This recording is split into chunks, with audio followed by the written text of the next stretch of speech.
Donc l'adrénaline, quand est-ce qu'on va utiliser l'adrénaline? C'est quand vous avez toujours une fréquence respiratoire qui est inférieure à 60 battements par minute, après 30 secondes de massage cardiaque et ventilation au masque efficace. Donc on a fait le nécessaire, mais on n'arrive toujours pas à faire augmenter cette fréquence cardiaque. Il faudrait penser à mettre l'adrénaline. La meilleure voie maintenant utilisée et normalement recommandée, c'est la voie ombilicale, la voie veineuse ombilicale, si on arrive à prendre à mettre en place un cathéter ombilical, ou alors endotrachéal dans l'attente d'une voie veineuse. Parce que dans l'endotrachéal, déjà vous avez intubé, vous pouvez faire passer l'adrénaline par la intubation et ça marche. La dose, donc ne vous cassez pas la tête avec tout ça, je vous dirai une seule chose, ayez normalement l'adrénaline à 1 mg. 1 mg, c'est l'équivalent de 1 millilitre. Qu'est-ce qu'on fait? On prend, pour avoir cet équivalent-là, généralement on prend un cc. Un cc, c'est l'équivalent de ce qu'on veut avoir ici. Un cc, il faut le ramener à 10 cc, une seringue à dire. Donc on prend un cc d'adrénaline, une seringue, c'est-à-dire une ampoule, il y a 1 mg lié à 1 cc. On va la mettre dans 9 cc de salé et on va prendre juste un cc pour l'utiliser et qui est éventuellement renouvelable si ça ne marche pas. Le narcan, donc la place du narcan, c'est quoi? C'est quand vous avez une dépression neurologique qui est due au morphinique. Une maman qui a été sédatée, qui a été anesthésiée par des produits morphiniques, par de la morphine. Et la morphine, vous savez, elle passe à travers la circulation, elle va endormir ce bébé. Pour donner un bébé, tout simplement, la morphine. Donc le narcan, c'est c'est que vous avez une maman qui est toxicomane, qui a l'habitude de prendre des drogues pendant la grossesse, et il y a le risque de sevrage de ce bébé. Là, en train de convulser. Là, vous ne mettez pas le narcan parce que vous allez éliminer toute la morphine qui est dans son corps et vous risquez de lui créer un arrêt cardiaque. Même pour les gens qu'on voudrait sevrer ou les légumes contre anti, qu'est-ce qu'on fait? Si vous allez le tuer, et c'est la même chose pour ce bébé de prendre le drogue étant in utero. Donc la voie d'administration, vous pouvez utiliser la voie que vous voulez, mais il faudrait que ce bébé soit ventilé d'une manière, c'est-à-dire branché à la machine, la ventilation assistée. Les indications d'expansion volumique. Vous arrivez à l'expansion volumique, c'est-à-dire que vous avez tout épuisé. Vous avez fait votre massage cardiaque, vous avez fait votre ventilation au masque qui est l'eau, là, tout le massage cardiaque, où ça ne marche toujours pas. Vous avez passé l'adrénaline, ça ne marche toujours pas. Vous avez passé la deuxième dose d'adrénaline au bout de 10 minutes et ça ne marche toujours pas. Vous êtes en droit d'utiliser l'expansion volumique, c'est-à-dire de faire un bon remplissage. Mais là, le remplissage chez le nouveau-né, faites attention aux doses que vous passez. On ne dépasse pas les 10 cc de sérum salé à 9 pour 1000 ou carrément, ça dépendra de l'indication. Vous voulez un remplissage simple, c'est ça. Vous avez une tension qui est basse, c'est ça. Vous avez un bébé qui a saigné, c'est carrément la transfusion onculoglobulaire au résus négatif. Et bien sûr, soit cross-matché avec le sérum maternel, soit du résus négatif qu'on va utiliser en urgence. Il faut faire attention par rapport au volume important parce que ça risque de créer des OAP. Et puis, c'est quoi les indications? Soit des pressions assez importantes, soit un état de choc avec des petites tensions qui n'arrivent pas à décoller, même si vous mettez des drogues. Les bicarbonates, c'est juste pour que vous ayez un cours complet, on les utilise pratiquement plus. Donc ça s'utilisait déjà quand vous aviez des états d'acidose assez importants, à cette dose-là qui est de 1 à 2 mg par kilo. C'est du sérum bicarbonaté à 14 pour 1000 qu'on va passer à 6 cc kilo, mais sincèrement, on ne les utilise plus. Donc leur utilisation reste discutée et nous, en matière de réanimation, on ne les utilise plus. Donc là, c'est si vous voulez, l'arbre décisionnel qui va résumer tout ce que j'ai dit tout à l'heure. Donc vous avez un bébé qui est là, la naissance, elle se présente, on vous appelle. Première des choses, les premières des questions à poser, c'est quoi l'âge de ce bébé? Est-ce qu'il est à terme, est-ce qu'il est prématuré? Parce que ça change votre conduite à tenir. Le liquide, est-ce qu'il est clair? Est-ce qu'il est teinté? Est-ce qu'il est méconial? Est-ce qu'il a respiré ou crié? Et est-ce qu'il a un bon tonus? Si on vous dit oui pour tout ça et ça marche bien, vous donnez juste les soins de routine, même pas l'aspiration, vous le séchez, vous le remettez à sa maman. Après, vous avez un bébé qui ne va pas bien, soit il est prématuré, soit le liquide est teinté, soit il n'a pas bien respiré ou n'a pas bien crié et qui reste un peu hypotonique. Qu'est-ce qu'il faut faire? Donc réchauffer ce bébé, le positionner, faire une désobstruction des voies aériennes supérieures, surtout quand vous avez un bébé qui est encombré, donc bien l'aspirer, essuyer, stimuler et repositionner. Donc ça, c'est les voies aériennes, l'airway. Vous attendez après, donc vous avez vous allez évaluer la respiration, la fréquence cardiaque, pardon, la respiration, la fréquence cardiaque et la couleur. Soit il commence à respirer bien, il va décoller, vous avez une fréquence cardiaque qui dépasse les 100, donc il n'y a pas de souci. Vous avez un bébé qui est cyanosé, ou alors une respiration qui n'est pas satisfaisante avec une fréquence cardiaque qui dépasse les 100, vous êtes encore dans l'oxygénation seule, c'est-à-dire juste les lunettes à oxygène. Au bout de 30 secondes, vous mettez votre lunette, mais vous avez toujours une cyanose qui est là, qui est persistante, ou un enfant qui présente une apnée, voire une fréquence cardiaque qui ne veut pas dépasser les 100. Là, vous passez à la ventilation en pression positive, et donc le masque, après la ventilation en pression positive, vous attendez votre 30 secondes toujours, soit il va décoller et on va faire marche arrière, soit vous avez toujours une fréquence cardiaque soit inférieure à 60 et ça ne marche pas, il faut passer au massage cardiaque externe, comme j'ai dit. Au-delà du massage cardiaque externe, toujours attendre 30 secondes, ça ne marche pas, vous avez une fréquence qui est encore basse, c'est carrément l'adrénaline et ou l'expansion volumique. Donc l'arbre décisionnel, il est assez clair et vous allez voir bien que Floul, on passe par les voies aériennes supérieures, tout simplement, l'aspiration et le reste. Puis c'est le pulmonaire qui va prendre le dessus parce que vous allez ventiler au masque. Puis par la suite, c'est le cardiaque et en dernier, c'est les drogues. C'est l'ABCD de cette prise en charge. Il y a même des gens qui mettent du E, l'expansion volumique, ABCDE, comme ça vous pouvez retenir vos étapes une bonne fois pour toutes. Les autres précisions. Maintenant, on parle du retard du clampage du cordon, surtout chez les prématurés, c'est très important, surtout pour augmenter le taux d'hématocrite. Vous savez que parmi les grandes complications de prématurité, c'est l'anémie du prématuré. Et donc, il y a des études qui ont montré récemment que plus vous tardez à clamper le cordon, vous restez presque minimum 60 secondes, c'est-à-dire une minute, plus ce bébé prématuré va être moins exposé à faire de l'anémie plus tard, moins exposé à faire des transfusions et moins exposé aux hémorragies intravasculaires. Ça, c'est très important. Si vous avez une mauvaise adaptation à la vie extra-utérine, au lieu d'attendre, parce que quand vous retardez le clampage, alors le bébé est prahdammou. Donc, vous êtes obligé de le réanimer. Qu'est-ce que vous allez faire? Au lieu d'attendre, vous allez traire dans l'autre sens, c'est-à-dire comme le cordon qui relie le bébé à sa mère. Donc, minjit la maman, vous allez traire le sang, le bébé. Comme ça, il n'y aurait pas de perte sanguine très importante. Il y aurait moins de risques de ce que je vous ai dit. Les autres précisions, donc la lutte contre l'hypothermie, ça c'est très important. Donc normalement la pièce devrait être chauffée à 26 degrés. Et quand c'est un bébé qui est prématuré, donc la table devrait être préchauffée à 39, à 36 pour un bébé à terme, à 39 pour un bébé prématuré, je dis bien. Et dès la naissance et avant tout séchage, chez le nouveau-né de moins d'1,5 kg, on doit le placer dans un sac en polyéthylène. Et vous allez trouver que les bébés la réanimation, ils sont tous mis dans des plastiques qui sont stériles, c'est les sacs en polyéthylène ou ce qu'on appelle les sacs à grêle.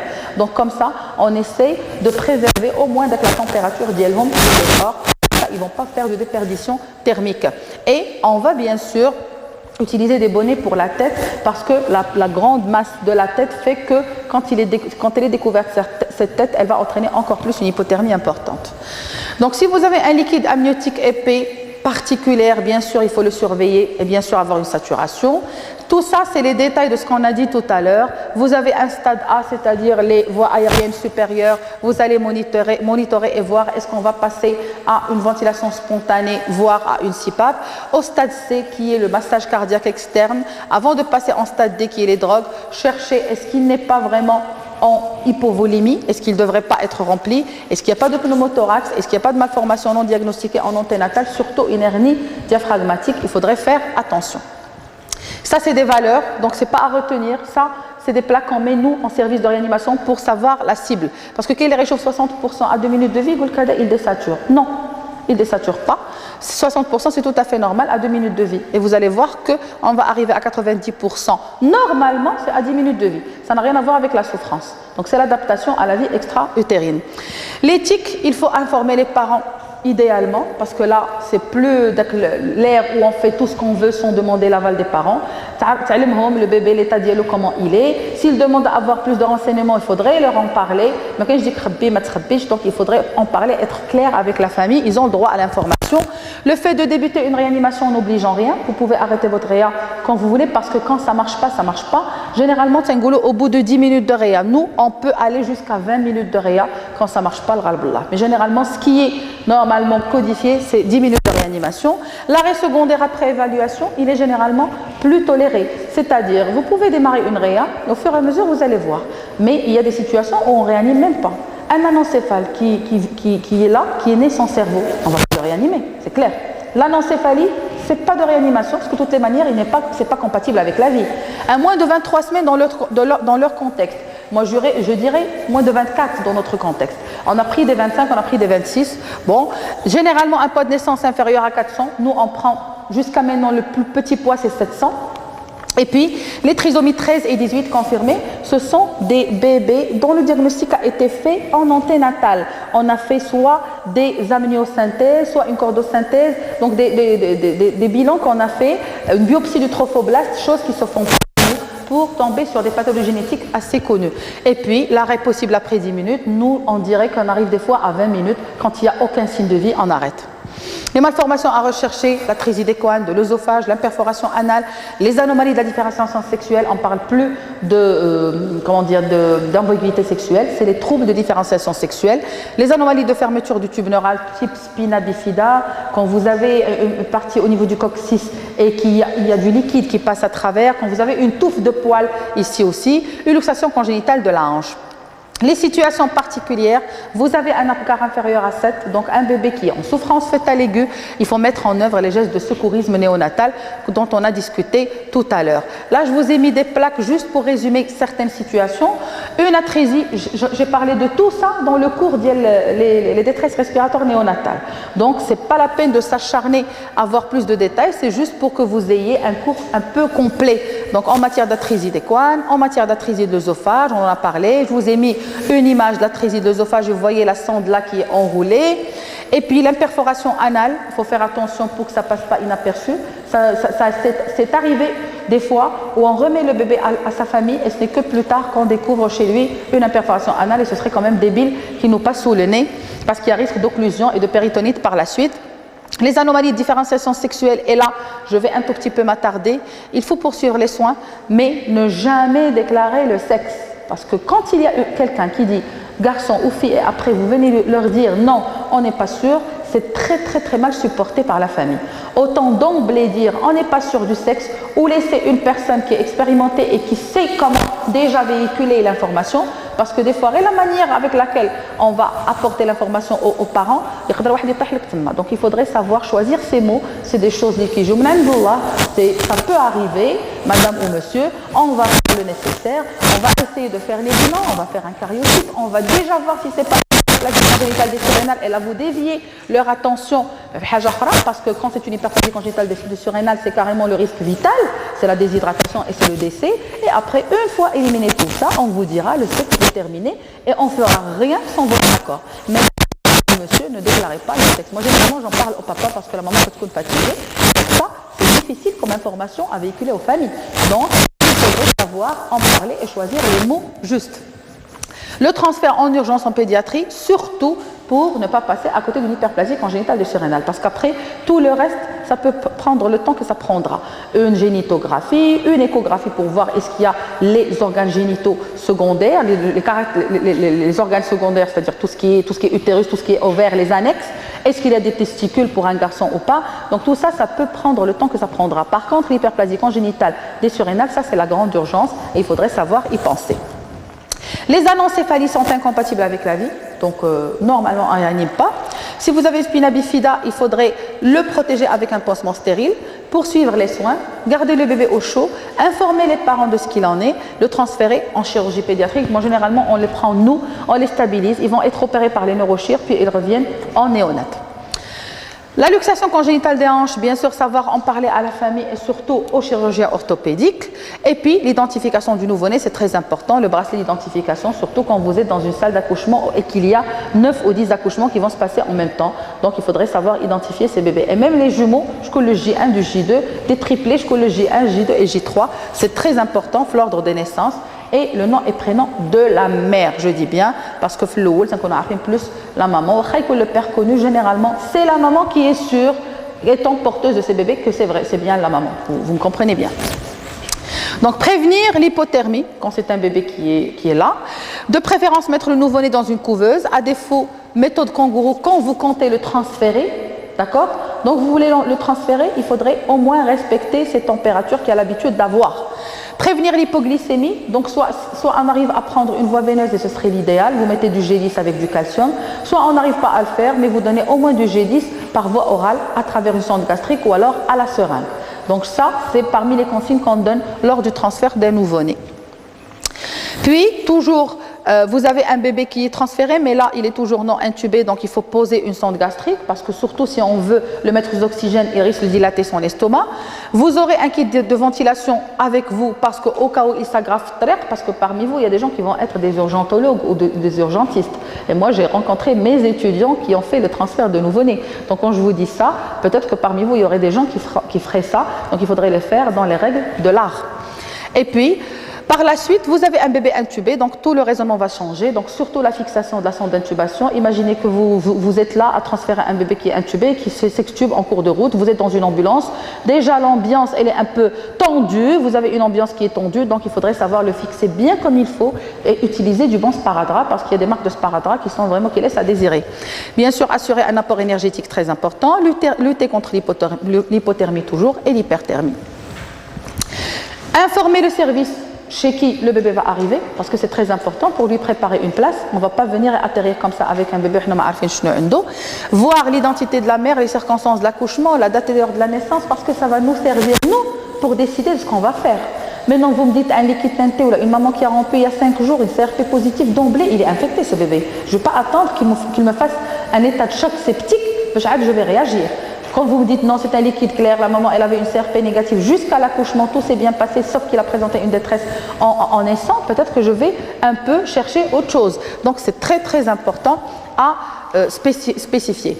Les critères de gravité, c'est quand vous avez un tableau comme ça, un bébé qui convulse, qui est hypotonique, pas de réflexe de succion, donc il n'arrivera jamais à prendre le biberon ou le sein tout seul, une mydriase peu réactive, une acidose majeure, une pâleur cutayo-muqueuse importante, et puis un Apgar qui reste inférieur à 5, même à 5 minutes de vie. Il n'est pas autonome sur le plan ventilatoire, ça ce sont des critères de gravité. Surveiller ou hospitaliser, donc tout ceci dépendra de l'état de l'enfant par la suite.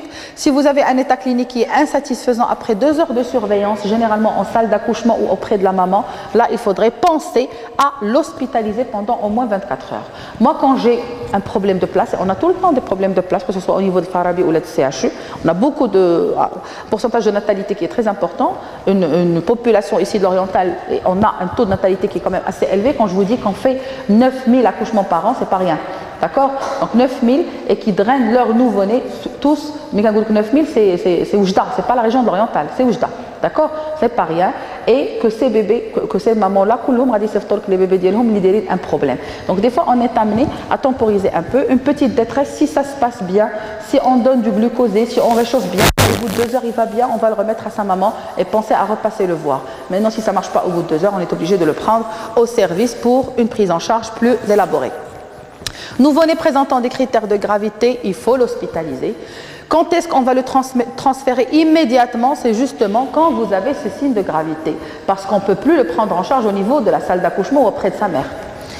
Et puis, à ne pas oublier, tout accouchement est à risque, il faudrait anticiper, et le dossier pédiatrique devrait être bien colligé, que ce soit pour que la marche de travail soit bien faite, que ce soit pour qu'on soit couvert sur le plan médico-légal. C'est très très important de bien spécifier et de donner le maximum de renseignements